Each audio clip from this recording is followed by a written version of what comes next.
Hi there, this is Amy. I know I've had a few questions on queries when it comes to Chapter 2, so I just want to walk you through a little bit more in depth about how to do those a little bit more. This is the chapter work that you worked on from Chapter 1, and each chapter in Access will continue to build.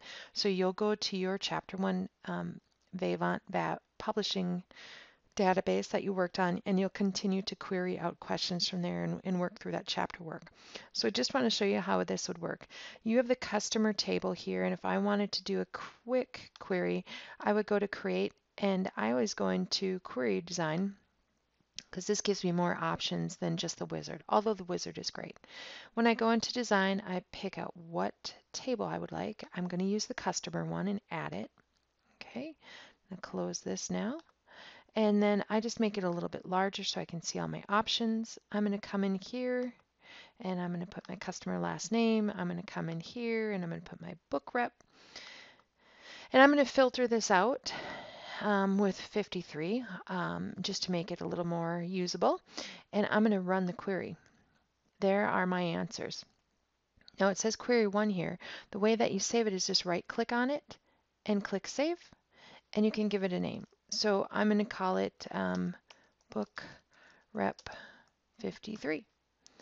Okay, and so what I like about that, now it's under the queries, and every time I want to go back into that and rerun it, I certainly can. I can come in here, I can go into design view, it's back, and I can run it.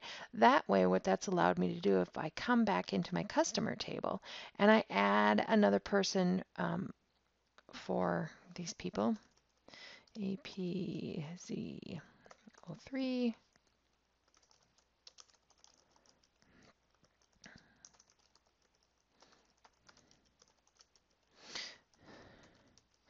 oh, and I'm going to make $23,000 and current due.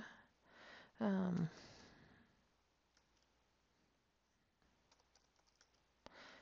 53. Okay, undo that. I'm going to save it quick. Great. Coming back into this one.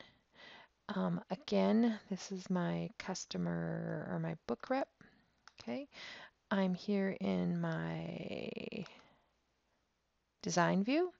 And I'm going to run it again, and now this time I've got one more added here. And you can continually just keep running those and getting the new information.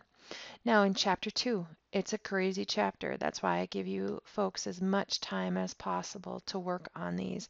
And again, if you want to do a Zoom meeting, I'm happy to do that with you. After each query they ask you to run, you will save it like we have down here on the left-hand side. Looks like my machine locked up for a moment. Here's this query. Okay, here's a crosstab query. Those are fun, but they're a little interesting. You can see in this query, it's very similar to what we did before, but it's showing you specifics for individual reps and pulling out that information. So that's kind of cool.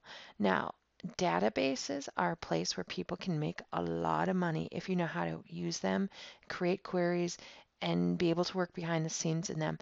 If that's something you like, this might be something that you want to keep going with.